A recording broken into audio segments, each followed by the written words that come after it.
നമസ്കാരം. കേരള ഭൂമിശാസ്ത്ര ഭാഗത്ത് ഇന്ന് മൂന്നാമത്തെ ക്ലാസ്സാണ്. ഇതിനു മുമ്പുള്ള 2 ക്ലാസ്സുകൾ നിങ്ങൾ കണ്ടിട്ടുണ്ടാകുമെന്ന് കരുതുന്നു. കണ്ടിട്ടില്ലെങ്കിൽ അതുകൂടി കാണുക. അതിൻ്റെ ലിങ്ക് ഇവിടെ മുകളിൽ കൊടുത്തിട്ടുണ്ട്. ആസ്ഥ അക്കാഡമിയുടെ ഓൺലൈൻ കോഴ്സുകളിൽ പങ്കെടുക്കുന്നതിനും മറ്റ് സേവനങ്ങൾക്കുമായി ആസ്ഥ അക്കാഡമി കേരള എന്ന ഞങ്ങളുടെ ലേണിംഗ് ആപ്പ് ഡൗൺലോഡ് ചെയ്യുക. അതുപോലെ തന്നെ ഞങ്ങളുടെ ടെലഗ്രാം ചാനൽ കൂടി അംഗമാവുക. ഞാൻ അജിത് സുമേരു. ഏവർക്കും ആസ്ഥ അക്കാഡമിയുടെ യൂട്യൂബ് ചാനലിലേക്ക് സ്വാഗതം.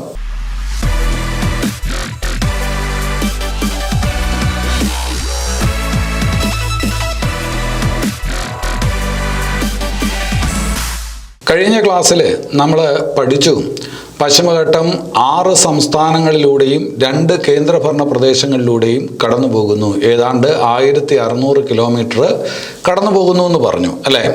ഇനി കേരളത്തിലോട്ട് വന്നാൽ കേരളത്തിലെ പശ്ചിമഘട്ടത്തിൻ്റെ സ്വാധീനം അല്ലെങ്കിൽ പശ്ചിമഘട്ടം ഉൾക്കൊള്ളുന്ന എത്ര ജില്ലകളാണ് ഉള്ളത് എന്ന് ചോദിച്ചാൽ 13 ജില്ലകളിലും പശ്ചിമഘട്ടത്തിൻ്റെ സ്വാധീനമുണ്ട്. അതിൽ വരാത്ത ഒരൊറ്റ ജില്ല മാത്രമേ ഉള്ളൂ. ഏതാണ് എന്ന് ചോദിച്ചാൽ അത് ആലപ്പുഴയാണ്. അപ്പോൾ പശ്ചിമഘട്ടം ഉൾക്കൊള്ളാത്ത ഏക ജില്ല കേരളത്തിൽ ഏതാണെന്ന് ചോദിച്ചാൽ ആലപ്പുഴയാണ് അല്ലേ. നമ്മൾ കേരളത്തിൻ്റെ ഭൂപ്രകൃതി പഠിച്ച സമയത്ത് മലനാട്, ഇടനാട്, തീരപ്രദേശം എന്നിങ്ങനെ 3ആയിട്ട് തിരിക്കും എന്ന് പറഞ്ഞപ്പോൾ അതിൽ മലനാട് ഭൂപ്രദേശം ഉൾക്കൊള്ളാത്ത ഏക ജില്ലയാണ് ആലപ്പുഴ എന്ന് പഠിച്ചിട്ടുണ്ട്.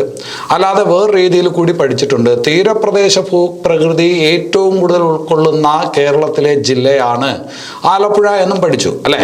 ഇവിടെ ഇപ്പോൾ നമ്മൾ മനസ്സിലാക്കുന്നു ഏതാണ് പശ്ചിമഘട്ടത്തിൻ്റെ സ്വാധീനം അല്ലെങ്കിൽ പശ്ചിമഘട്ടം ഉൾക്കൊള്ളാത്ത കേരളത്തിലെ ഏക ജില്ലയാണ് ആലപ്പുഴ. നമ്മൾ പഠിച്ചിട്ടുള്ള കാര്യമാണ്. വലിയ മലകളൊന്നുമില്ലാത്ത ഒരു ജില്ലയാണ് ആലപ്പുഴ. ശരി. അപ്പോൾ ബാക്കി 13 ജില്ലകളിലും ഏതെങ്കിലും തരത്തിൽ പശ്ചിമഘട്ടവുമായിട്ട് ബന്ധമുള്ള മലകളോ സുഖവാസ കേന്ദ്രങ്ങളോ എന്തൊക്കെയോ ഉണ്ട് അല്ലേ. അപ്പോൾ അതിനെക്കുറിച്ചാണ് നമ്മൾ ഈ ക്ലാസ്സിൽ ആദ്യം മനസ്സിലാക്കാനായിട്ട് പോകുന്നത്. കേരളത്തിൻ്റെ വടക്ക് നിന്ന് തെക്കോട്ട് ഉള്ള ജില്ലകളുടെ ക്രമത്തിൽ അതിൻ്റെ ഭാഗമായിട്ടുള്ള പശ്ചിമഘട്ടത്തിൻ്റെ ഭാഗമായിട്ടുള്ള മലകളെ കുറിച്ചാണ് നമ്മൾ ആദ്യം പഠിക്കുന്നത്. അതിലാദ്യം കാസർഗോഡ് ജില്ല. കാസർഗോഡ് ജില്ലയിലാണ് വീരമല, കൊടുഞ്ചേരി മല. വീരമല, കൊടുഞ്ചേരി മല എന്നീ മലകൾ ഏത് ജില്ലയിലാണ് എന്ന് ചോദിച്ചാൽ കാസർഗോഡ് ജില്ലയിലാണ്. അപ്പോൾ അതും മനസ്സിലാക്കുക. ഏതാണ് വീരമല, കൊടുഞ്ചേരി മല എന്നിവ ഏത് ജില്ലയിലാണ്? കാസർഗോഡ് ജില്ലയിലാണ്. അവിടെ തന്നെ മനസ്സിലാക്കേണ്ട വളരെ പ്രധാനപ്പെട്ട ഒരു കാര്യമുണ്ട്. Ranipuram hill station. Ranipuram hill station ഏത് ജില്ലയിലാണ് എന്ന് ചോദിച്ചാൽ കാസർഗോഡ് ജില്ലയിലാണ്. കേരളത്തിൻ്റെ ഊട്ടി എന്നറിയപ്പെടുന്ന ഹിൽ സ്റ്റേഷനാണ് ഏത്? റാണിപുരം. കേരളത്തിൻ്റെ ഊട്ടി എന്നറിയപ്പെടുന്ന ഹിൽ സ്റ്റേഷനാണ് റാണിപുരം. അത് ഏത് ജില്ലയിലാണ്? കാസർഗോഡ് ജില്ലയിലാണ്. അപ്പോൾ മനസ്സിലാക്കുക, വീരമല, കൊടുഞ്ചേരി മല, റാണിപുരം എന്നിവ കാസർഗോഡ് ജില്ലയിലാണ്.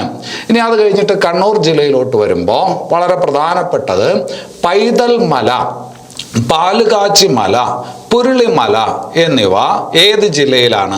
പൈതൽ മല ഈ അടുത്ത കാലത്തും പരീക്ഷയ്ക്ക് ചോദിച്ചതാണ്. പൈതൽ മല ഏത് ജില്ലയിലാണ്? പൈതൽ മല കണ്ണൂർ ജില്ലയിലാണ്. അതുപോലെ തന്നെ പാലുകാച്ചി മല, പൈതൽ മല, പാലുകാച്ചി മല, പുരുളിമല അല്ലെ. പുരുളിമലയെ കുറിച്ച് നിങ്ങൾക്ക് അറിയാം. പഴശ്ശി യുദ്ധങ്ങളുടെ പശ്ചാത്തലമായിട്ടുള്ള മലകളാണ് ഏത്? പുരുളിമല.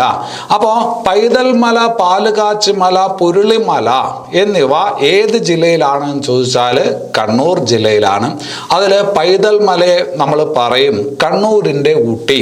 പൈതൽ മലയെ പറയുന്നതാണ് കണ്ണൂരിൻ്റെ ഊട്ടി അല്ലെങ്കിൽ കേരളത്തിൻ്റെ കൂർഗ്. കേരളത്തിൻ്റെ കൂർഗ്, കണ്ണൂരിൻ്റെ ഊട്ടി എന്നറിയപ്പെടുന്നത് ഏതാണെന്ന് ചോദിച്ചാൽ പൈതൽ മലയാണ്. അതേസമയം നമ്മൾ നേരത്തെ പറഞ്ഞു കേരളത്തിൻ്റെ ഊട്ടി എന്നറിയപ്പെടുന്ന ഹിൽ സ്റ്റേഷൻ ഏത് എന്ന് ചോദിച്ചാൽ അത് റാണിപുരമാണ്. കണ്ണൂരിൻ്റെ ഊട്ടി എന്നറിയപ്പെടുന്നത് അത് പൈതൽ മലയാണ് അല്ലെ. പൈതൽ മല, പാലുകാച്ചി മല, പുരുളിമല എന്നിവ എവിടെയാണ്? അത് കണ്ണൂരാണ് അല്ലെ. അതിൽ തലശ്ശേരി താലൂക്കിലാണ് ഏത് വരുന്നത്? പുരുളിമല വരുന്നതെന്ന് നേരത്തെ ഒരു ക്ലാസ്സിൽ നമ്മൾ പഠിച്ചിട്ടുണ്ട്. ഇനി അത് കഴിഞ്ഞിട്ട് മറ്റൊരു ജില്ലയിലോട്ട്, വയനാട് ജില്ല. വയനാട് ജില്ലയുടെ കാര്യം പറയുമ്പോൾ ഏറ്റവും പ്രധാനപ്പെട്ട ഒരു ചോദ്യം ഇതാണ്. ചെമ്പ്ര കൊടുമുടി, ചെമ്പ്ര പീക്ക് ഏത് ജില്ലയിലാണ്? ചെമ്പ്ര പീക്ക് ഏത് ജില്ലയിലാണെന്ന് ചോദിച്ചാൽ അത് വയനാട്ടിലാണ്. ആ ചെമ്പ്ര പീക്കിൽ ആ കൊടുമുടിയുടെ മുകളിലായിട്ട് ഹൃദയത്തിൻ്റെ ആകൃതിയിൽ ഒരു തടാകം ഉണ്ട്, ഒരു വലിയ ആകർഷണമാണ്, ഒരുപാട് സഞ്ചാരികൾ ചെല്ലുന്ന ഒരു സ്ഥലമാണ്. അപ്പോൾ ചെമ്പ്ര കൊടുമുടി എവിടെയാണ് എന്ന് ചോദിച്ചാൽ വയനാട്ടിലാണ്. വയനാട്ടിലെ ഏറ്റവും വലിയ കൊടുമുടി ഏത് എന്ന് ചോദിച്ചാലും ചെമ്പ്ര കൊടുമുടിയാണ്. വയനാട് ഒരു പീഠഭൂമി പ്രദേശമാണ്. അതിൽ ഏറ്റവും ഉയരമുള്ള കൊടുമുടിയാണ് ചെമ്പ്ര കൊടുമുടി. അവിടെയാണ് ഹൃദയത്തിന്റെ ആകൃതിയിലുള്ള തടാകമുള്ളത്. ഓർത്തു വയ്ക്കുക, ചെമ്പ്ര കൊടുമുടി. അതുപോലെ വയനാട്ടിലുള്ള മറ്റു പ്രധാനപ്പെട്ട മലനിരകളാണ് ബ്രഹ്മഗിരി, ബാണാസുര മലകൾ, ബ്രഹ്മഗിരി മലകള്, ബാണാസുര മലകള്, അമ്പുകുത്തി മല എന്നിവ എവിടെയാണെന്ന് ചോദിച്ചാലും വയനാട്ടിലാണ്. അപ്പോൾ ബ്രഹ്മഗിരി പരീക്ഷയ്ക്ക് ചോദിച്ചുള്ളതാണ്. ബ്രഹ്മഗിരി, ബാണാസുര മല, അമ്പുകുത്തി മല എന്നിവ എവിടെയാണ് എന്ന് ചോദിച്ചാൽ വയനാട്ടിലാണ്. അതുപോലെ അവിടെ മനസ്സിലാക്കേണ്ട ഒരു പ്രധാനപ്പെട്ട പോയിന്റ്, അമ്പുകുത്തി മലയിലാണ് ഇടയ്ക്കൽ ഗുഹകളുള്ളത്. ഇടയ്ക്കൽ ഗുഹകൾ എവിടെയാണ് എന്ന് ചോദിച്ചാൽ, ഇടയ്ക്കൽ ഗുഹകളുടെ പ്രാധാന്യം അറിയാലോ. പ്രാചീന കാലത്തെ ശിലാചിത്രങ്ങൾക്ക് പേര് കേട്ടതാണ് ഇടയ്ക്കൽ ഗുഹകൾ. ആ ഇടയ്ക്കൽ ഗുഹകൾ എവിടെയാണ് എന്ന് ചോദിച്ചാൽ അത് അമ്പുകുത്തി മലയിലാണ് ഇടയ്ക്കൽ ഗുഹകൾ ഉള്ളത് എന്നുകൂടി മനസ്സിലാക്കി വെക്കുക. അവിടെ വേറെ ചില കാര്യങ്ങളുണ്ട്, അത് നമുക്ക് വേറെ ചില ക്ലാസ്സുകളിൽ പറയാം. ഇപ്പൊ നമ്മൾ മലകളെ കുറിച്ചാണ് പഠിക്കുന്നത്, അതുകൊണ്ട് ആ കാര്യത്തിൽ മാത്രം നമുക്ക് നിൽക്കാം. അപ്പോൾ ചെമ്പ്ര കൊടുമുടി, ബ്രഹ്മഗിരി മലകൾ, ബാണാസുര മലകൾ, അമ്പുകുത്തി മലകൾ എന്നിവ എവിടെയാണ് എന്ന് ചോദിച്ചാൽ അത് വയനാട്ടിലാണ്. ഇനി അത് കഴിഞ്ഞിട്ട് അടുത്ത ഒരു ജില്ലയിലോട്ട് വരുമ്പോൾ താമരശ്ശേരി ചുരം ഏത് ജില്ലയിലാണ്? താമരശ്ശേരി ചുരം ഏത് ജില്ലയിലാണ്? ഇതിങ്ങനെ പറയുമ്പോൾ പെട്ടെന്ന് വയനാടെന്ന് എഴുതാനുള്ള സാധ്യത ചിലപ്പോൾ പഠിക്കാൻ തുടങ്ങുന്ന ആൾക്കാർക്കുണ്ട്. താമരശ്ശേരി ചുരം പൂർണ്ണമായിട്ടും കോഴിക്കോട് ജില്ലയിലാണ്. താമരശ്ശേരി ചുരം പൂർണ്ണമായിട്ടും കോഴിക്കോട് ജില്ലയിലാണ്.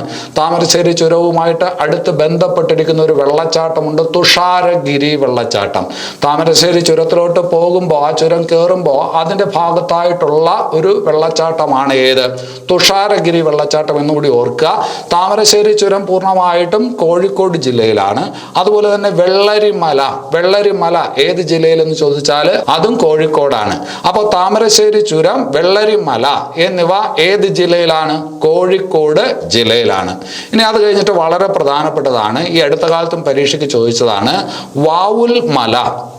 വാവുൽ മല, ചിലപ്പോൾ വാവൽ മല എന്ന് തന്നിരിക്കും. ശരിയായിട്ട് പറയേണ്ടത് വാവുൽ മല എന്നാണ്. വാവുൽ മല ഏത് ജില്ലയിലാണ് എന്ന് ചോദിച്ചാൽ അത് മലപ്പുറം ജില്ലയിലാണ്. വാവുൽ മല ഏത് ജില്ലയിലാണ്? ഏത് ജില്ലയിലാണ്? അത് മലപ്പുറം ജില്ലയിലാണ്. ഓർത്തു വയ്ക്കണം. വില്യം ലോഗന്റെ മലബാർ മാനുവൽ എന്ന് പറയുന്ന ഒരു പുസ്തകമുണ്ട്. 1887 പ്രസിദ്ധീകരിച്ച വില്യം ലോഗന്റെ മലബാർ മാനുവൽ. അതിനെക്കുറിച്ച് വിശദമായിട്ട്, മലബാർ മാനുവൽ എന്ന് പറയുന്ന കൃതിയെക്കുറിച്ച് വിശദമായിട്ട് നമ്മൾ പഠിച്ചിട്ടുണ്ട് കേരള ചരിത്ര ഭാഗത്ത്. ആ വില്യം ലോഗന്റെ 1887 പ്രസിദ്ധീകരിക്കപ്പെട്ട മലബാർ മാനുവലിൽ പരാമർശിക്കുന്ന മലയാണ് ഏത്? വാവുൽ മല. വാവുൽ മല ആ വില്യം ലോഗന്റെ തന്നെ മലബാർ മാനുവലിൽ പരാമർശിക്കപ്പെടുന്ന നദിയാണ്. അതായത് മലബാറിനെ തെക്കേ മലബാർ, വടക്കേ മലബാർ എന്നിങ്ങനെ രണ്ടായിട്ട് തരംതിരിച്ചൊഴുകുന്ന നദിയാണ് കോരപ്പുഴ എന്നും പഠിച്ചിട്ടുണ്ട്. ഇവിടെ ഇപ്പോൾ വാവുൽ മല, വാവുൽ മല എവിടെയാണ്? അത് മലപ്പുറത്താണ്. അതുപോലെ കൊടികുത്തി മല, കൊടികുത്തി മല എവിടെയാണെന്ന് ചോദിച്ചാലും മലപ്പുറത്താണ്. കൊടികുത്തി മലയെ സാധാരണഗതിയിൽ പറയാറുണ്ട് മലപ്പുറത്തിന്റെ ഊട്ടി എന്ന് പറയാറുണ്ട്. മലപ്പുറത്തിന്റെ ഊട്ടി എന്നറിയപ്പെടുന്നത് കൊടികുത്തി മലയാണ്. മലപ്പുറത്തിന്റെ ഊട്ടി എന്നറിയപ്പെടുന്നത് കൊടികുത്തി മല. ആ കൊടികുത്തി മല എവിടെയാണ് എന്ന് ചോദിച്ചാൽ അത് മലപ്പുറത്താണ്. അതുപോലെ തന്നെ വളരെ പ്രധാനപ്പെട്ട ഒരു വിനോദസഞ്ചാര കേന്ദ്രം അവിടെയുണ്ട്, മലപ്പുറത്തിന്റെ ഹൃദയഭാഗത്തായിട്ട് തന്നെയുണ്ട്. കോട്ടക്കുന്ന്, കോട്ടക്കുന്ന് വിനോദസഞ്ചാര കേന്ദ്രം, വളരെ ശുദ്ധമായിട്ടുള്ള ഓക്സിജൻ ഒക്കെ കിട്ടുന്ന സ്ഥലമാണ്. കോട്ടക്കുന്ന് വിനോദസഞ്ചാര കേന്ദ്രം എവിടെയാണെന്ന് ചോദിച്ചാൽ അത് മലപ്പുറത്താണ്. മലപ്പുറത്തെ KSRTC ബസ് സ്റ്റാൻഡ് അടുത്തായിട്ട് ആ പറഞ്ഞ സ്ഥലമുണ്ട്. ഏതാണ്? കോട്ടക്കുന്ന്. അപ്പോൾ വാവുൽ മല, കൊടികുത്തി മല, കോട്ടക്കുന്ന് എന്നിവ എവിടെയാണ് എന്ന് ചോദിച്ചാൽ അതെവിടെയാണ്? അത് മലപ്പുറത്താണ്, അല്ലെ? മലപ്പുറത്തിന്റെ ഊട്ടി എന്നറിയപ്പെടുന്നത് അത് കൊടികുത്തി മലയാണ്. ഇനി അത് കഴിഞ്ഞിട്ട് അടുത്ത താഴോട്ട് വരുമ്പോൾ അടുത്തത് നെല്ലിയാമ്പതി. നെല്ലിയാമ്പതി പേര് കേൾക്കുമ്പോൾ തന്നെ നമുക്കറിയാം നെല്ലിയാമ്പതി എവിടെയാണ്? പാലക്കാടാണ്, അല്ലെ? നെല്ലിയാമ്പതി പാവങ്ങളുടെ ഊട്ടി എന്നറിയപ്പെടുന്നത്, പാവങ്ങളുടെ ഊട്ടി, കേരളത്തിന്റെ ഊട്ടി എന്നറിയപ്പെടുന്നത് ഏതാണ്? റാണിപുരമാണ്. കേരളത്തിന്റെ ഊട്ടി എന്നറിയപ്പെടുന്നത് റാണിപുരമാണ്. അതേസമയം പൈതൽ മല കണ്ണൂരിന്റെ ഊട്ടി എന്നറിയപ്പെടും. അതേസമയം മലപ്പുറത്തിന്റെ ഊട്ടി എന്നറിയപ്പെടുന്നത് കൊടികുത്തി മലയാണ്.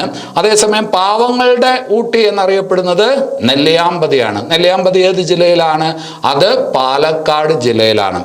മനസ്സിലാക്കി വെക്കണം, അനങ്ങാൻമല ഇക്കോ ടൂറിസം, അനങ്ങാൻമല ഇക്കോ ടൂറിസ കേന്ദ്രം എവിടെയാണ്? അനങ്ങാൻമല ഇക്കോ ടൂറിസ കേന്ദ്രം ഏത് ജില്ലയിലാണ് എന്ന് ചോദിച്ചാൽ അത് ഏത് ജില്ലയിലാണ്? പാലക്കാട് ജില്ലയിലാണ്. അപ്പോൾ പാലക്കാട് ജില്ലയിൽ രണ്ട് കാര്യങ്ങൾ ശ്രദ്ധിച്ചു വെക്കുക. നെല്ലിയാമ്പതി എന്ന് പറയുന്ന ഹിൽ സ്റ്റേഷൻ, അനങ്ങാൻമല ഇക്കോ ടൂറിസ കേന്ദ്രം. ഇത് ഏത് ജില്ലയിലാണ്? പാലക്കാട് ജില്ലയിലാണ്. അല്ലെ? പാവങ്ങളുടെ ഊട്ടി ഏതാണ്? പാവങ്ങളുടെ ഊട്ടി നെല്ലിയാമ്പതി. കേരളത്തിന്റെ ഊട്ടി ഏതാണ്? കേരളത്തിന്റെ ഊട്ടി റാണിപുരം. എവിടെയാണ്? കാസർഗോഡ്. അല്ലെ? നല്ല ഒരു ചോദ്യത്തിലോട്ടാണ് അടുത്തത് വരുന്നത്. പരീക്ഷയ്ക്ക് ചോദിക്കാൻ കൊള്ളാവുന്ന ഒരു ചോദ്യമാണ്. മലക്കപ്പാറ വിനോദസഞ്ചാര കേന്ദ്രം. മലക്കപ്പാറ വിനോദസഞ്ചാര കേന്ദ്രം എവിടെയാണെന്ന് ചോദിച്ചാൽ അത് തൃശ്ശൂരാണ്. മലക്കപ്പാറ വിനോദസഞ്ചാര കേന്ദ്രം തൃശ്ശൂരാണ്. വളരെ പ്രധാനപ്പെട്ട ഒരു വിനോദസഞ്ചാര കേന്ദ്രമാണ്. അവിടേക്ക് പ്രത്യേകിച്ച് KSRTCയുടെ ട്രിപ്പൊക്കെ ഉള്ളതാണ്. ഒരുപാട് പേര് പോകുന്ന ഒരു സ്ഥലമാണ്. വാർത്തകളിൽ ഇടയ്ക്കിടയ്ക്ക് വന്നുകൊണ്ടിരിക്കുന്നതാണ്. ആ KSRTC ബസ്സിലെ യാത്ര എന്ന് പറയുന്നത് വളരെ സന്തോഷം നൽകുന്ന, ഒരുപാട് കാഴ്ചകളൊക്കെ സമ്മാനിക്കുന്ന ഒരു യാത്രയാണ്. പറ്റുമെങ്കിൽ നിങ്ങൾ ഒരിക്കലെങ്കിലും പോകണം. അതൊക്കെ ജോലി കിട്ടിയതിന് ശേഷം മതി, ഇപ്പോൾ പഠിക്കുക. അപ്പോൾ മലക്കപ്പാറ വിനോദസഞ്ചാര കേന്ദ്രം എവിടെയാണ് എന്ന് ചോദിച്ചാൽ അത് തൃശ്ശൂരാണ്. അത് ഓർത്തു വെക്കുക. ഇനി അത് കഴിഞ്ഞിട്ട് എറണാകുളം ജില്ലയിലോട്ട് വരുമ്പോൾ ഒരു കാര്യം പറയാനുണ്ട്. എറണാകുളം ജില്ലയുടെ കാര്യം പറയുമ്പോൾ അതിൽ ഏറ്റവും പ്രധാനപ്പെട്ടത് ഹൈറേഞ്ചിന്റെ കവാടം. ഹൈറേഞ്ചിന്റെ കവാടം എന്നറിയപ്പെടുന്ന സ്ഥലം ഏതാണ്? കോതമംഗലമാണ്. ഹൈറേഞ്ചിന്റെ കവാടം എന്നറിയപ്പെടുന്ന സ്ഥലമാണ് കോതമംഗലം. കോതമംഗലം ഏത് ജില്ലയിലാണ്? അത് എറണാകുളം ജില്ലയിലാണ്. അപ്പോൾ തൃശ്ശൂരാണ് മലക്കപ്പാറ വിനോദസഞ്ചാര കേന്ദ്രം. പിന്നെ കോതമംഗലം ഹൈറേഞ്ചിന്റെ കവാടം എവിടെയാണ്? അത് എറണാകുളം ജില്ലയിലാണ്. ശരി. ഇനി അത് കഴിഞ്ഞിട്ട് വയനാട് ജില്ല പോലെ തന്നെ ഒരുപാട് ദൃശ്യ ഭംഗി നൽകുന്ന കേരളത്തിലെ മറ്റൊരു പ്രധാനപ്പെട്ട ജില്ലയാണ് ഏത്? ഇടുക്കി. അല്ലെ? ഇടുക്കിയുടെ കാര്യം പറയുമ്പോൾ നമ്മൾ കഴിഞ്ഞ ക്ലാസ്സിൽ പഠിച്ചു. പശ്ചിമഘട്ടത്തിലെ ഏറ്റവും ഉയരം കൂടിയ കൊടുമുടി ആനമുടി. പശ്ചിമഘട്ടത്തിലെ ഏറ്റവും ഉയരം കൂടിയ കൊടുമുടി ആനമുടി. മൂന്നാർ പഞ്ചായത്തിലാണ് ആനമുടി. അല്ലെ? ആനമുടിയുടെ ഉയരം എത്രയാണ്? 8842 അടി. 8842 അടി അല്ലെങ്കിൽ 2695 മീറ്റർ. അതിന്റെ ഉയരം 2695 മീറ്റർ അല്ലെങ്കിൽ 8842 അടി. ആനമുടി എവിടെയാണ്? ആനമുടി മൂന്നാറിലാണ്, ഇടുക്കി ജില്ലയിലാണ്. അല്ലെ? ആനമുടിയാണ് പശ്ചിമഘട്ടത്തിലെ ഏറ്റവും ഉയരം കൂടിയ കൊടുമുടി. അത് കഴിഞ്ഞാൽ ഏറ്റവും ഉയരം കൂടിയ കൊടുമുടിയാണ് മീശപ്പുലിമല. അല്ലെ? പശ്ചിമഘട്ടത്തിലെ ആനമുടി കഴിഞ്ഞാൽ ഏറ്റവും ഉയരം കൂടിയ കൊടുമുടി ഏതെന്ന് ചോദിച്ചാൽ അത് മീശപ്പുലിമലയാണ്. വാർത്തകളിലൊക്കെ നിറഞ്ഞു നിൽക്കുന്നതാണ്, സിനിമകളിലുമൊക്കെ നിറഞ്ഞു നിൽക്കുന്നതാണ് മീശപ്പുലിമല. മീശപ്പുലിമല. മീശപ്പുലിമല എവിടെയാണ്? ഇടുക്കിയിലാണ്. ഇടുക്കിയിൽ എവിടെയാണ്? മൂന്നാർ തന്നെയാണ്. ആനമുടിയും മൂന്നാറാണ്. അതുപോലെ മീശപ്പുലിമലയും എവിടെയാണ്? മൂന്നാർ തന്നെയാണ്. ഓർത്തു വയ്ക്കുക. അതുപോലെ തന്നെ ഇടുക്കിയിലെ വളരെ പ്രധാനപ്പെട്ട ഒരു ടൂറിസ്റ്റ് അട്രാക്ഷൻ ആണ് പരുന്തും പാറ. ഏതാണ്? പരുന്തും പാറ. അല്ലെ? ഒരു ഹിൽ ടോപ്പ് ആണ് പരുന്തും പാറ. അപ്പൊ പരുന്തും പാറ എവിടെയാണ്? ഇടുക്കിയിലാണ്. പരുന്തും പാറയുടെ കാര്യത്തിൽ ഒരു കാര്യം കൂടി ഓർത്തു വെക്കണം. ടാഗോർ പാറ എവിടെയാണെന്ന് ചോദിച്ചാൽ അത് പരുന്തും പാറയിലാണ്. ടാഗോർ പാറ. ടാഗോർ പാറ എന്ന് പറഞ്ഞാൽ ഒരു പാറയാണ്. ആ പാറയ്ക്ക് നമ്മുടെ രവീന്ദ്രനാഥ ടാഗോറിന്റെ മുഖവുമായിട്ട് അത്ഭുതകരമായിട്ടുള്ള ഒരു സാദൃശ്യമുണ്ട്. രവീന്ദ്രനാഥ ടാഗോറിന്റെ മുഖവുമായിട്ട് ഷേപ്പുമായിട്ട് അത്ഭുതകരമായിട്ടുള്ള സാദൃശ്യമുള്ള ഒരു പാറയാണ് ടാഗോർ പാറ. ആ ടാഗോർ പാറ എവിടെയാണെന്ന് ചോദിച്ചാൽ ഇടുക്കിയിലാണ്. ഇടുക്കിയിൽ ഈ പറഞ്ഞ പരുന്തും പാറ എന്ന് പറയുന്ന ഹിൽ ടോപ്പിലാണ് ഏതുള്ളത്? ടാഗോർ പാറയുള്ളത്. ഇത് പറയുമ്പോൾ വേറൊരു കാര്യം നിങ്ങൾ ഓർക്കുന്നുണ്ടാവും. ഫാൻഡം പാറ. ഫാൻഡം പാറ അല്ലെങ്കിൽ fandom rock. Fandom rock. Fandom എന്ന് പറയുന്നത് ഈ പറഞ്ഞ ക്ലാസിക് ആയിട്ടുള്ള ഒരു കൃതിയിലുള്ള കഥാപാത്രമാണ് ഏത്? ഫാൻഡം. ആ ഫാൻഡത്തിന്റെ തലയുടെ ഷേപ്പിലുള്ള ഒരു പാറ. ഫാൻഡം റോക്ക് എവിടെയാണെന്ന് ചോദിച്ചാൽ അതെവിടെയാണ്? അത് വയനാട്ടിലാണ്. ഫാൻഡം റോക്ക് എവിടെയാണെന്ന് ചോദിച്ചാൽ വയനാട്ടിലാണ്. മീനങ്ങാടി എന്ന് പറയുന്ന സ്ഥലത്ത് നിന്ന് അമ്പലവയലിലോട്ട് പോകുന്ന വഴിക്ക് നിങ്ങൾക്ക് ആ ഫാൻഡം റോക്ക് കാണാനായിട്ട് പറ്റും. അപ്പൊ ഫാൻഡം റോക്ക് എവിടെയാണെന്ന് ചോദിച്ചാൽ അത് വയനാട്ടിലാണ്. അതേസമയം ടാഗോർ പാറ എവിടെയെന്ന് ചോദിച്ചാൽ ഇടുക്കിയിലാണ്. ടാഗോർ പാറ വരുന്നത് പരുന്തും പാറയിലാണ് എന്നുള്ള കാര്യം ഓർക്കുക. ഇനി അത് കഴിഞ്ഞിട്ട് കാറ്റിൽ നിന്നും വൈദ്യുതി ഉണ്ടാക്കുന്നതിന് വേണ്ടിയിട്ടുള്ള കാറ്റാടിപ്പാടങ്ങൾ ധാരാളമുള്ള ഒരു സ്ഥലമാണ് രാമയ്ക്കൽ മേട്. അല്ലെ? പാലക്കാട് കഞ്ചിക്കോട് ഉണ്ട്. ഇവിടെ ഇടുക്കിയിൽ കാറ്റിൽ നിന്നും വൈദ്യുതി ഉണ്ടാക്കുന്നതുമായി ബന്ധപ്പെട്ട ഏതാണ്? ആ ചക്രങ്ങളൊക്കെ ധാരാളം ഘടിപ്പിച്ചിരിക്കുന്നത് എവിടെയാണ്? രാമയ്ക്കൽ മേടാണ്. ഈ രാമയ്ക്കൽ മേട് എവിടെയാണ്? ഇടുക്കിയിലാണ്. അതുപോലെ തന്നെ പാഞ്ചാലിമേട്. പരീക്ഷയ്ക്ക് ചോദിക്കാൻ കൊള്ളാവുന്ന ചോദ്യമാണ്. രാമയ്ക്കൽ മേട്, പാഞ്ചാലിമേട് പോലുള്ള വിനോദസഞ്ചാര കേന്ദ്രങ്ങൾ എവിടെയാണ് എന്ന് ചോദിച്ചാൽ അത് ഇടുക്കിയിലാണ്. പാഞ്ചാലിമേട് ഓർത്തു വയ്ക്കുക. പാഞ്ചാലിമേട് എവിടെയാണ്? അത് ഇടുക്കിയിലാണ്. പരുന്തുംപാറ എവിടെയാണ്? ഇടുക്കിയിലാണ്. അപ്പൊ അത്രയും കാര്യങ്ങൾ ഇടുക്കിയുടെ കാര്യത്തിൽ ഓർത്തു വയ്ക്കുക. ഇനി അത് കഴിഞ്ഞിട്ട് കേരളത്തിന്റെ സ്കോട്ട്ലാൻഡ് എന്നറിയപ്പെടുന്ന സ്ഥലമാണ് വാഗമൺ, അല്ലെ? കേരളത്തിന്റെ കാശ്മീർ എന്നറിയപ്പെടുന്ന സ്ഥലമാണ് മൂന്നാർ. കേരളത്തിന്റെ കാശ്മീർ എന്നറിയപ്പെടുന്ന സ്ഥലം മൂന്നാറാണ്. ഹൈറേഞ്ചിന്റെ കവാടം എന്നറിയപ്പെടുന്നത് കോതമംഗലമാണ്. അതേസമയം കേരളത്തിന്റെ സ്കോട്ട്ലാൻഡ് എന്നറിയപ്പെടുന്ന സ്ഥലം ഏതെന്ന് ചോദിച്ചാൽ വാഗമൺ ആണ്. ഈ വാഗമൺ ഏത് ജില്ലയിലാണെന്ന് പരീക്ഷയ്ക്ക് ഒരിക്കൽ ചോദിച്ചിട്ടുണ്ട്. അന്ന് ആൻസർ ആയിട്ട് കൊടുത്തിരുന്നത് ഇടുക്കിയാണ്. ശരിക്കും പറഞ്ഞാൽ വാഗമൺ എന്ന് പറയുന്ന സ്ഥലം ഒരു ജില്ലയിലായിട്ടല്ല, 2 ജില്ലയിലായിട്ടാണ്. ഇടുക്കി കോട്ടയം ജില്ലയിലായിട്ടാണ് ശരിക്കും പറഞ്ഞാൽ വാഗമൺ വരുന്നത്. പക്ഷെ അന്ന് പരീക്ഷയ്ക്ക് ചോദിച്ചപ്പോൾ അത് ഇടുക്കി ജില്ലയിൽ നിന്നാണ് കൊടുത്തത്. വാഗമണിൽ ഒരുപാട് പ്രദേശങ്ങൾ, അതായത് അതുമായി ബന്ധപ്പെട്ട ഒരുപാട് പ്രദേശങ്ങൾ വരുന്നത് ഇടുക്കിയിലാണ്. അതിന്റെ ഭാഗമായിട്ട് മൊട്ടക്കുന്ന് എന്ന് പറയുന്ന വിനോദസഞ്ചാര കേന്ദ്രമൊക്കെ ഉണ്ട്. ആ മൊട്ടക്കുന്നൊക്കെ ഉള്ളത് എവിടെയാണ്? അത് ഇടുക്കി തന്നെയാണ്. പൂർണ്ണമായിട്ടും ഇടുക്കി ജില്ലയിൽ തന്നെയാണ് മൊട്ടക്കുന്നൊക്കെ വരുന്നത്. വാഗമൺ ആ പ്രദേശവുമായിട്ട് ബന്ധപ്പെട്ടിരിക്കുന്നതാണ്. അപ്പൊ പരീക്ഷയ്ക്ക് ഒരിക്കൽ ചോദിച്ചിട്ടുണ്ട് വാഗമൺ ഏത് ജില്ലയിലാണെന്ന്. ഇടുക്കി ജില്ലയിലാണ്. പരീക്ഷയ്ക്ക് ഉത്തരം ഇടുക്കി എന്നുള്ളതായിരുന്നു. അപ്പൊ കേരളത്തിന്റെ സ്കോട്ട്ലാൻഡ് എന്നറിയപ്പെടുന്ന സ്ഥലമാണ് വാഗമൺ. അപ്പൊ ഇനി അത് കഴിഞ്ഞിട്ട് വേറൊരു ജില്ലയിലോട്ട് വന്നാല് ഏത്? കോട്ടയം ജില്ല. കോട്ടയം ജില്ലയിൽ പരീക്ഷയ്ക്ക് ചോദിക്കാൻ കൊള്ളാവുന്ന 2-3 ചോദ്യങ്ങളുണ്ട്. ഇലവീഴ പൂഞ്ചിറ, നല്ല ചോദ്യമാണ്. ഇലവീഴ പൂഞ്ചിറ, അതുപോലെ ഇല്ലിക്കൽ കല്ല് പോലുള്ള വിനോദസഞ്ചാര കേന്ദ്രങ്ങൾ, ടൂറിസ്റ്റ് അട്രാക്ഷൻസ് ഏതൊക്കെയാണ്? ഇലവീഴ പൂഞ്ചിറ, ഇല്ലിക്കൽ കല്ല്. ഇതെവിടെയാണെന്ന് ചോദിച്ചു കഴിഞ്ഞാൽ ഇതെവിടെയാണ്? അത് കോട്ടയം ജില്ലയിലാണ്. ഇല്ലിക്കൽ കല്ല് എവിടെയാണെന്ന് ചോദിച്ചാൽ ഇടുക്കി എന്ന് എഴുതി തെറ്റിക്കാനുള്ള സാധ്യത കൂടുതലാണ്. അതുകൊണ്ട് ഇല്ലിക്കൽ കല്ല് ഇടുക്കിയിലല്ല, അത് കോട്ടയത്താണ്.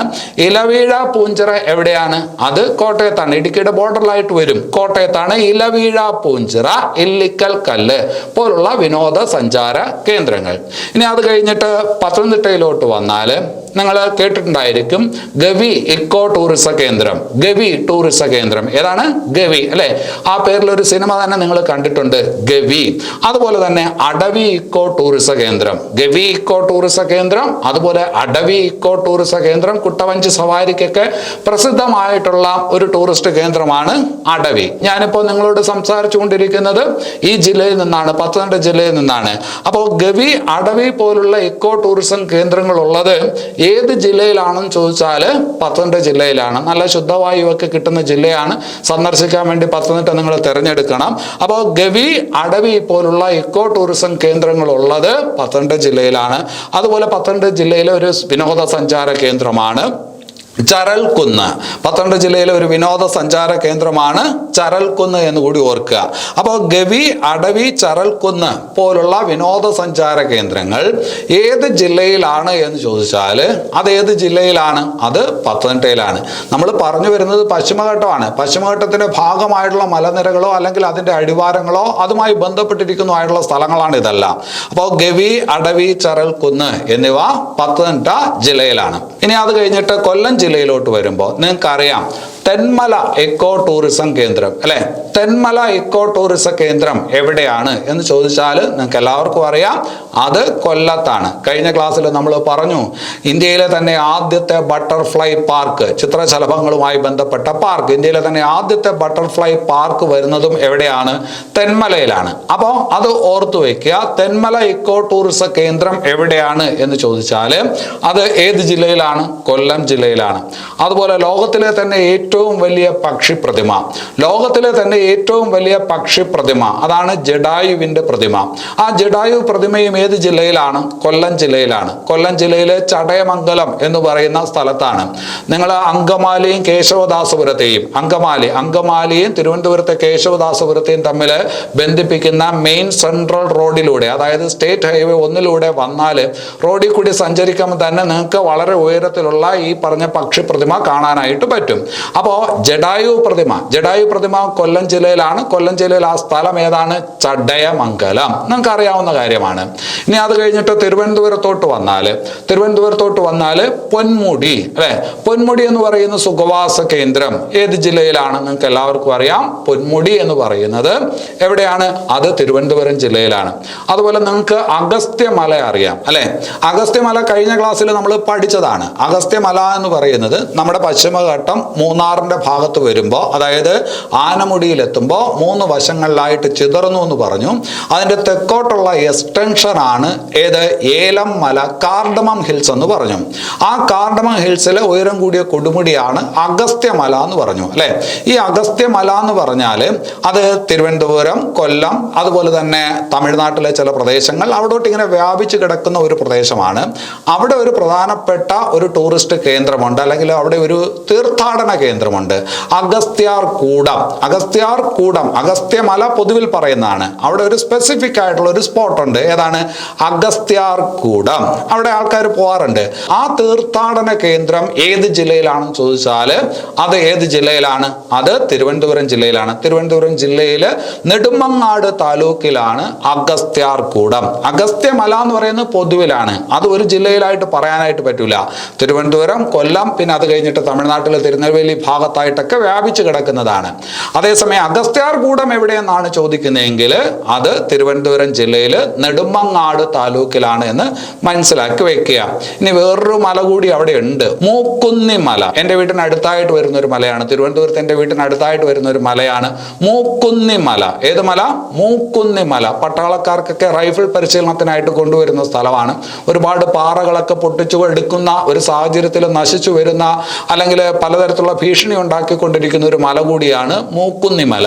ആ മൂക്കുന്നിമല എവിടെയാണെന്ന് ചോദിച്ചാൽ അത് തിരുവനന്തപുരത്താണ്. അപ്പോൾ മലകളുമായി ബന്ധപ്പെട്ട ഇത്രയും കാര്യങ്ങളൊന്ന് മനസ്സിലാക്കി വെക്കുക.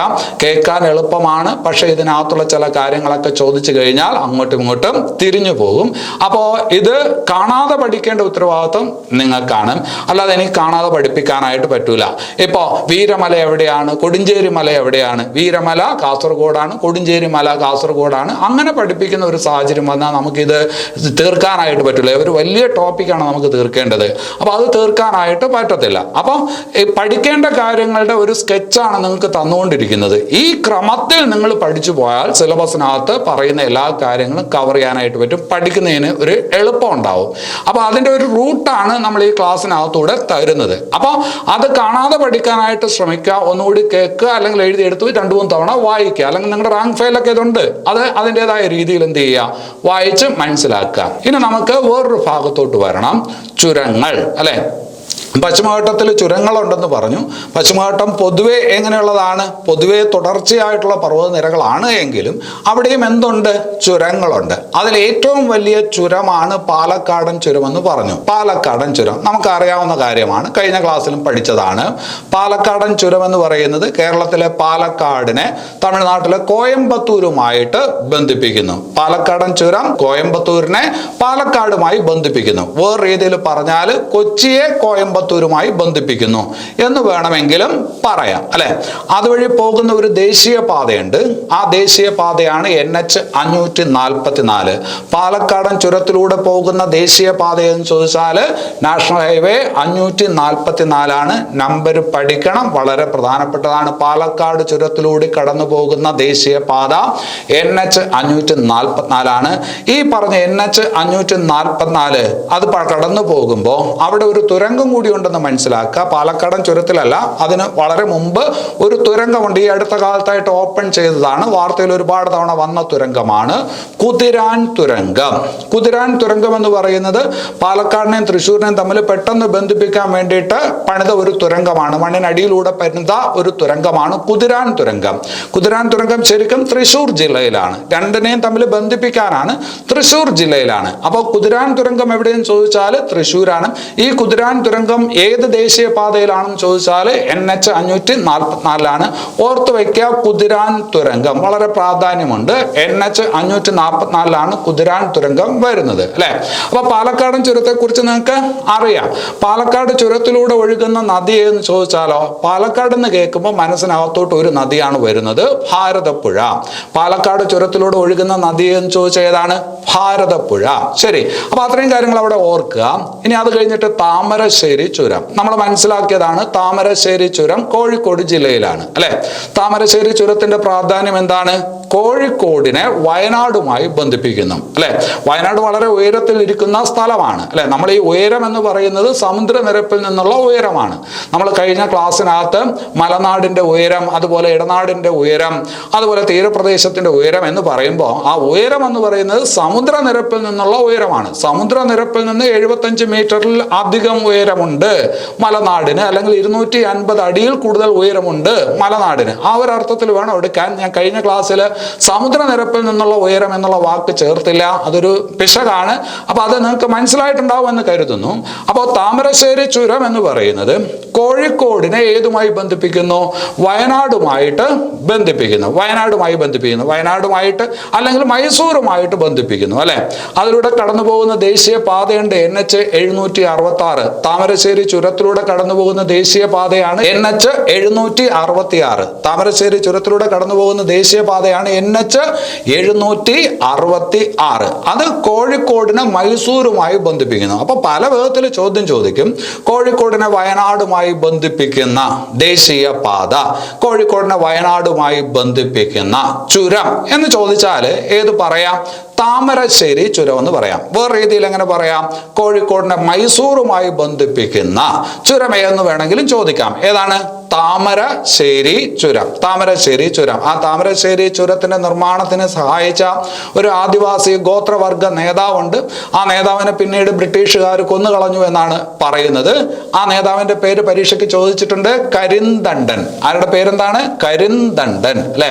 അപ്പൊ കരിന്തണ്ടൻ താമരശ്ശേരി ചുരത്തിന്റെ ശില്പി എന്ന് അറിയുന്ന ഗോത്രവർഗ നേതാവാണ് കരിന്തണ്ടൻ. ശരി, ഞാൻ പറഞ്ഞു വന്നത് കോഴിക്കോടിനെ മൈസൂറുമായി ബന്ധിപ്പിക്കുന്നു. അപ്പോൾ ആദ്യം വയനാടുമായിട്ട് ബന്ധിപ്പിക്കുന്നു, പിന്നീട് ഈ റോഡ് ബത്തേരി എന്ന് പറയുന്ന സ്ഥലത്ത് വരുന്നു, പിന്നീട് കടന്നു പോകുന്നത് ബന്ദിപ്പൂർ വനത്തിൽ കൂടിയാണ്. ദേശീയ പാർക്കാണ്. ദേശീയ പാർക്കായുള്ള ബന്ദിപ്പൂർ വനത്തിൽ കൂടിയാണ് ഈ NH 766 കടന്നു പോകുന്നത്. അങ്ങനെയാണ് അതെവിടെ ചെന്ന് ചേരുന്നത്? മൈസൂരിൽ ചെന്ന് ചേരുന്നത്. ഇവിടെ വേറൊരു കാര്യം കൂടി നിങ്ങൾ മനസ്സിലാക്കണം. ഇപ്പൊ നമ്മൾ പറഞ്ഞത് എങ്ങനെയാണ്? കോഴിക്കോടിനെ വയനാടുമായി ബന്ധിപ്പിക്കുന്ന ചുരം അല്ലെ, താമരശ്ശേരി ചുരം. തെറ്റൊന്നുമില്ല, പറഞ്ഞത് ശരിയാണ്. പക്ഷേ കോഴിക്കോടിനെ വയനാടുമായി ബന്ധിപ്പിക്കുന്നത് താമരശ്ശേരി ചുരം മാത്രമല്ല, വേറൊരു ചുരം കൂടിയുണ്ട്, കുറ്റ്യാടി ചുരം. അതിനെക്കുറിച്ച് അധികം ആരും അങ്ങനെ പറയില്ല. കുറ്റ്യാടി ചുരം. ഈ കുറ്റ്യാടി ചുരവും ഏതുമായി ബന്ധിപ്പിക്കുന്നു? കോഴിക്കോടിനെ വയനാടുമായിട്ട് ബന്ധിപ്പിക്കുന്ന ചുരം തന്നെയാണ്. അത് വേറെ രീതിയിൽ വേറൊരു സ്ഥലത്തൂടെയാണ്. അപ്പൊ കുറ്റ്യാടി ചുരവും കോഴിക്കോടിനെ വയനാടുമായി ബന്ധിപ്പിക്കുന്നുണ്ട്. താമരശ്ശേരി ചുരവും ഏതുമായി ബന്ധിപ്പിക്കുന്നുണ്ട്? കോഴിക്കോടിനെ വയനാടുമായി ബന്ധിപ്പിക്കുന്നുണ്ട്. പക്ഷേ NH 766 കടന്നു പോകുന്നത് ഏത് ചുരത്തിൽ കൂടിയാണ്? അത് താമരശ്ശേരി ചുരത്തിൽ കൂടിയാണ്. കുറ്റ്യാടി ചുരം അവിടെ ദേശീയപാതയില്ല, അവിടെ കൂടെ ഉള്ള ഒരു സ്റ്റേറ്റ് ഹൈവേ ആണ്. സ്റ്റേറ്റ് ഹൈവേ 54 അല്ലെ. സ്റ്റേറ്റ് ഹൈവേ 54 കടന്നു പോകുന്ന ചുരമാണ് ഏത് ചുരം? കുറ്റ്യാടി ചുരം. കുറ്റ്യാടി ചുരത്തിന്റെ പ്രാധാന്യം എന്താണെന്ന് ചോദിച്ചാൽ ചരിത്രപരമായുള്ള ഒരു പ്രാധാന്യം അതിനുണ്ട്. ആ പ്രാധാന്യം എന്ന് പറയുന്നത് പഴശ്ശി യുദ്ധങ്ങളാണ്. ആ പഴശ്ശി യുദ്ധം നടക്കുന്ന സമയത്ത് ബ്രിട്ടീഷുകാരും പഴശ്ശി രാജാവും തമ്മിൽ യുദ്ധം നടക്കുന്ന സമയത്ത് അവരൊക്കെ ഗതാഗതത്തിന് വേണ്ടി വെട്ടിത്തുറന്ന ചുരങ്ങളാണ് ഈ ചുരം. ഏതാണ്? കുറ്റ്യാടി ചുരം. കുറ്റ്യാടി ചുരം. വേറൊരു ചുരം അവിടെ തന്നെയുണ്ട്, പെരിയ ചുരം. പെരിയ ചുരം എന്ന് പറഞ്ഞ വേറൊരു ചുരമുണ്ട്. അത് പഴശ്ശി വിപ്ലവവുമായിട്ട് ബന്ധപ്പെട്ടിരിക്കുന്ന ചുരമാണ്. പഴശ്ശി വിപ്ലവവുമായി ബന്ധപ്പെട്ടിരിക്കുന്ന രണ്ട് ചുരങ്ങളാണ്. ഒന്ന് കുറ്റ്യാടി ചുരവും വേറൊന്ന് പെരിയ ചുരവും. പെരിയ ചുരത്തിലോട്ട് വരാം. ഇപ്പൊ കുറ്റ്യാടി ചുരത്തിന്റെ കാര്യത്തിൽ ഒരു വ്യക്തത ഉണ്ടാക്കണം. കുറ്റ്യാടി ചുരവും കോഴിക്കോടിനെ വയനാടുമായി ബന്ധിപ്പിക്കുന്നു. അതിലൂടെ കടന്നു പോകുന്ന സ്റ്റേറ്റ് ഹൈവേ 54 ആണ്. സ്റ്റേറ്റ് ഹൈവേ 54 ആണ്. താമരശ്ശേരി ചുരത്തിലൂടെ വാഹനങ്ങളുടെ യാത്ര തടസ്സപ്പെടുമ്പോൾ, ഏതെങ്കിലും തരത്തിൽ ബ്ലോക്ക് ആവുമ്പോൾ വണ്ടികളൊക്കെ തിരിച്ചു വിടുന്നത് കുറ്റ്യാടി ചുരത്തിലൂടെയാണ്. അപ്പൊ അത് ഓർത്തു വയ്ക്കണം. അപ്പൊ രണ്ട് രീതിയിൽ പരീക്ഷയ്ക്ക് ചോദിക്കുമ്പോൾ അത് ചോദ്യം എന്താണെന്ന് മനസ്സിലാക്കണം. അപ്പോൾ ദേശീയപാത ഏതാണ്? NH 766 കടന്നു പോകുന്നു. ഏതിലൂടെ? താമരശ്ശേരി ചുരത്തിലൂടെ. കുറ്റ്യാടി ചുരത്തിലൂടെ കടന്നു പോകുന്നത് സ്റ്റേറ്റ് ഹൈവേ 54 ആണ്. ഇനി അത് കഴിഞ്ഞിട്ട് അടുത്തത് ഏതാണ്? പെരിയ ചുരം. പെരിയ ചുരം ഞാൻ പറഞ്ഞല്ലോ, പഴശ്ശിയാണ് ഈ ചുരം നിർമ്മിച്ചതെന്നാണ് കരുതുന്നത്. പഴശ്ശിയാണ് ഈ ചുരം നിർമ്മിച്ചതെന്നാണ് കരുതുന്നത്. പെരിയ ചുരം എന്ന് പറയുമ്പോൾ ശരിക്കും പറഞ്ഞാൽ കണ്ണൂരിനെ വയനാടുമായി ബന്ധിപ്പിക്കുന്ന ചുരമാണ്. കണ്ണൂരിനെ വയനാടുമായി ബന്ധിപ്പിക്കുന്ന ചുരമാണ്. കണ്ണൂരിനെ വയനാടുമായി ബന്ധിപ്പിക്കുന്നത് ഈ ചുരം മാത്രമല്ല, വേറൊരു ചുരം കൂടിയുണ്ട്, പാൽ ചുരം. പാൽ ചുരവും കണ്ണൂരിനെ വയനാടുമായി ബന്ധിപ്പിക്കുന്ന ചുരമാണ്. പെരിയ ചുരവും കണ്ണൂരിനെ വയനാടുമായി ബന്ധിപ്പിക്കുന്ന ചുരം. അപ്പൊ പഴശ്ശി ഉണ്ടാക്കിയ ചുരമാണ്. പക്ഷെ പുസ്തകങ്ങളിലൊക്കെ സാധാരണഗതിയിൽ ഇത് പറയുന്നത് മാനന്തവാടിയെ മൈസൂറുമായി ബന്ധിപ്പിക്കുന്നു. മാനന്തവാടി എന്ന് പറയുന്ന സ്ഥലം വയനാട്ടിലാണ്. മാനന്തവാടിയെ മൈസൂറുമായി ബന്ധിപ്പിക്കുന്ന ചുരം ഏതെന്ന് ചോദിച്ചാൽ ഏത് തന്നെയാണ്? പെരിയ ചുരം തന്നെയാണ്. ശരിക്കും പറഞ്ഞാൽ കണ്ണൂരിനെ മാനന്തവാടിയുമായി, മാനന്തവാടിയെ മൈസൂറുമായി ബന്ധിപ്പിക്കുന്ന ചുരമാണ് ഏത് ചുരം? പെരിയ ചുരം, അല്ലെ? പെരിയ ചുരം കണ്ണൂരിനെ വയനാടുമായി ബന്ധിപ്പിക്കുന്നുണ്ട്. അതുപോലെ മറ്റൊരു പ്രധാനപ്പെട്ട ചുരമുണ്ട്, പാൽ ചുരം.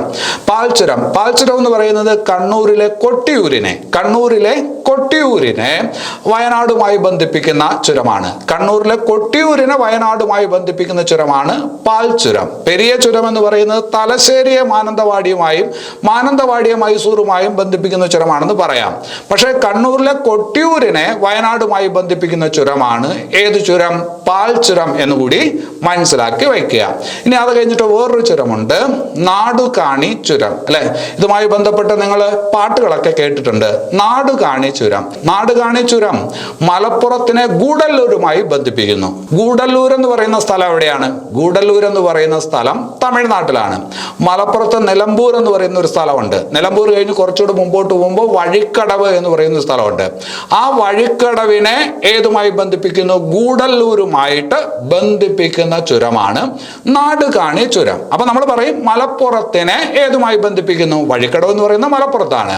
വഴിക്കടവിനെ അല്ലെങ്കിൽ മലപ്പുറത്തിനെ ഗൂഡല്ലൂരുമായി ബന്ധിപ്പിക്കുന്ന ചുരമാണ് നാടുകാണി ചുരം. വളരെ രസമുള്ള ചുരമാണ്. അതുവഴിയൊക്കെ യാത്ര വളരെ രസകരമായിട്ടുള്ള യാത്രയായിരിക്കും. ഇതിപ്പോ ഇങ്ങനെ പറയുമ്പോൾ വേറെ രീതിയിലും കൂടി ഇതിനെ പറയാം. വയനാട്ടിലെ ബത്തേരിയെ മലപ്പുറവുമായി ബന്ധിപ്പിക്കുന്ന ചുരം, അല്ലെ? വയനാട്ടിലെ ബത്തേരിയെ, സുൽത്താൻ ബത്തേരിയെ മലപ്പുറവുമായി ബന്ധിപ്പിക്കുന്ന ചുരമാണ് നാടുകാണി ചുരം എന്ന് പറയാം, അല്ലെ? ഇപ്പൊ വയനാട്ടിനെ കോഴിക്കോടുമായിട്ട് നേരിട്ട് ബന്ധിപ്പിക്കുന്ന ചുരങ്ങളാണ് ഏതൊക്കെ? കുറ്റ്യാടി ചുരവും താമരശ്ശേരി ചുരവും. പക്ഷെ ബത്തേരിയെ തമിഴ്നാട്ടിലൂടെ മലപ്പുറത്തേക്ക് കൊണ്ടുവരുന്ന ഒരു ചുരമുണ്ട്. ബത്തേരിയിൽ നിന്ന് തമിഴ്നാട്ടിലൂടെ മലപ്പുറത്തോട്ട് വരാൻ പറ്റുന്ന ഒരു ചുരമുണ്ട്. അതാണ് നാടുകാണി ചുരം. അത് ബത്തേരിയിൽ നേരെ ഗൂഡല്ലൂർ വരും. ഗൂഡല്ലൂർ എന്ന് നാടുകാണി ചുരം വഴി മലപ്പുറത്തോട്ട് വരും. അപ്പൊ അങ്ങനെ ഒരു കണക്ഷൻ ഏതിനുണ്ട്? നാടുകാണി ചുരത്തിനുണ്ട്. വെറുതെ നിങ്ങൾ ഇങ്ങനെ മാത്രം പഠിച്ചാൽ പോരാ, മലപ്പുറത്തിനെ ഗൂഡല്ലൂരുമായി ബന്ധിപ്പിക്കുന്നു എന്ന് മാത്രം പഠിച്ചാൽ അത് ശരിയാവത്തില്ല. ബത്തേരിയെ മലപ്പുറവുമായിട്ട് ബന്ധിപ്പിക്കുന്ന ചുരം ഏത്? തമിഴ്നാട്ടിലൂടെയുള്ള ചുരം ഏത് എന്ന് ചോദിച്ചാൽ നാടുകാണി ചുരമാണ്. നാടുകാണി ചുരം കൂടുതലും തമിഴ്നാട്ടിലൂടെയാണ്. അപ്പൊ അത് ഒന്ന് ഓർത്ത് വയ്ക്കുക. ഇനി അത് കഴിഞ്ഞിട്ട് ബോഡി നായ്ക്കന്നൂർ ചുരം, അല്ലെ? അത് വളരെ മുമ്പ് തന്നെ നിങ്ങൾ മനസ്സിലാക്കിയിട്ടുള്ള ഒരു ചുരമാണ്. ബോഡി നായ്ക്കന്നൂർ ചുരം എന്ന് പറയുന്നത് ഇടുക്കിയെ മധുരയുമായിട്ട് ബന്ധിപ്പിക്കുന്നു. ശരിക്കും പറഞ്ഞാൽ ഇടുക്കിയിലെ മൂന്നാറിനെ മധുരയുമായിട്ട് ബന്ധിപ്പിക്കുന്ന ഒരു ചുരമാണ് ബോഡി നായ്ക്കന്നൂർ ചുരം. ആ ബോഡി നായ്ക്കന്നൂർ ചുരത്തിലൂടെ പോകുന്ന ഒരു നാഷണൽ ഹൈവേ ഉണ്ട്, നാഷണൽ ഹൈവേ 85. നാഷണൽ ഹൈവേ 85 എന്ന് പറയുന്നത് ബോഡി നായ്ക്കന്നൂർ ചുരത്തിലൂടെ പോകുന്ന നാഷണൽ ഹൈവേ ആണ്. അപ്പൊ നാഷണൽ ഹൈവേ 85 ഇടുക്കിയെ അല്ലെങ്കിൽ മൂന്നാറിനെ മധുരയുമായിട്ട് ബന്ധിപ്പിക്കുന്നു, അല്ലെ? അപ്പൊ ബോഡി നായ്ക്കന്നൂർ ചുരം ഏതുമായി ബന്ധിപ്പിക്കുന്നു? ഇടുക്കിയെ ഏതുമായി? മധുരയുമായിട്ട് ബന്ധിപ്പിക്കുന്നു. ഇനി അത് കഴിഞ്ഞിട്ട് ആര്യങ്കാവ് ചുരം എന്ന് പറയുന്നത് നിങ്ങൾക്കറിയാം. ആര്യങ്കാവ് ചുരം എന്ന് പറയുന്നത് പുനലൂരിനെ ചെങ്കോട്ടയുമായി ബന്ധിപ്പിക്കുന്നു, അല്ലെങ്കിൽ തെങ്കാശിയുമായി ബന്ധിപ്പിക്കുന്നു, അല്ലെ? പുനലൂരിനെ ചെങ്കോട്ടയുമായി അല്ലെങ്കിൽ തെങ്കാശിയുമായി ബന്ധിപ്പിക്കുന്ന ചുരമാണ് ആര്യങ്കാവ് ചുരം, അല്ലെ? പുനലൂർ ഏത് ജില്ലയിലാണ്? കൊല്ലം ജില്ലയിലാണ്. പുനലൂരിനെ ഏതുമായിട്ട്? ചെങ്കോട്ടയുമായി തെങ്കാശിയുമായി ബന്ധിപ്പിക്കുന്ന ചുരമാണ് ആര്യങ്കാവ് ചുരം. ആര്യങ്കാവ് ചുരത്തിലൂടെ പോകുന്ന ദേശീയ പാതയാണ് NH 744, അല്ലെ? NH 766 ഓർത്തു വയ്ക്കണം, NH 744 ഓർത്തു വയ്ക്കണം, NH 85 ഓർത്തു വയ്ക്കണം, സ്റ്റേറ്റ് ഹൈവേ 54 ഓർത്തു വയ്ക്കണം. ഇതൊക്കെയാണ് ഇതിനകത്തുള്ള പ്രയാസം. അത് നിങ്ങളുടെ ജോലിയാണ്. നിങ്ങളാണ് പരീക്ഷ എഴുതാനായിട്ട് പോകുന്നത്. അത് ഓർത്ത് വയ്ക്കേണ്ടത് നിങ്ങളുടെ ഉത്തരവാദിത്വമാണ്. ഞാനിങ്ങനെ 15 വട്ടം ഇവിടെ നിന്ന് പറഞ്ഞുകൊണ്ടിരിക്കുന്നത് ശരിയായിട്ടുള്ള ഒരു രീതിയല്ല. കാണാപ്പാഠം പഠിപ്പിക്കാൻ വേണ്ടിയിട്ടല്ല ക്ലാസ്, നിങ്ങൾക്കൊരു കാര്യം മനസ്സിലാകാൻ വേണ്ടിയിട്ടാണ്. അത് മനസ്സിലാക്കി കഴിഞ്ഞാൽ നിങ്ങൾ തനിയെ അത് പഠിച്ചുകൊള്ളും.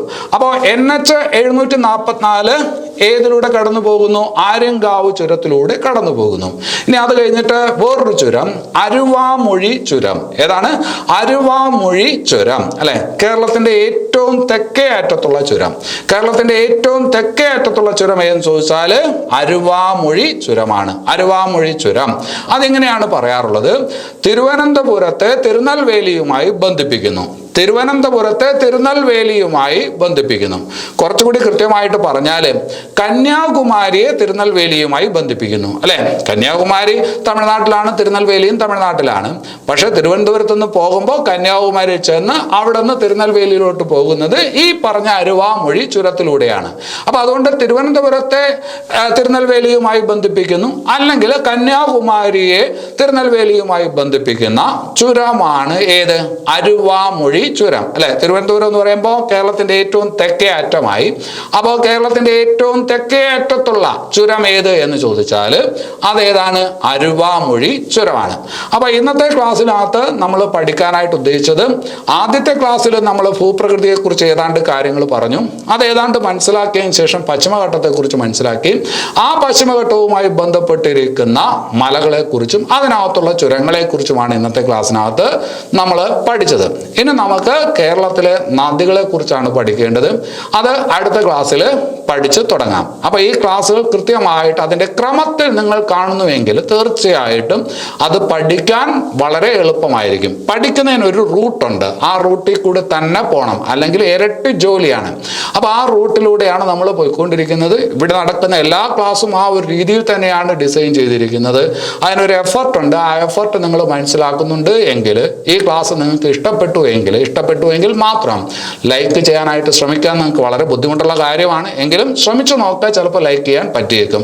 ലൈക്ക് ചെയ്യുക, ഷെയർ ചെയ്യുക, കമന്റ് ചെയ്യുക, പ്രോത്സാഹിപ്പിക്കുക. എല്ലാവർക്കും നല്ലത് വരട്ടെ. നന്ദി.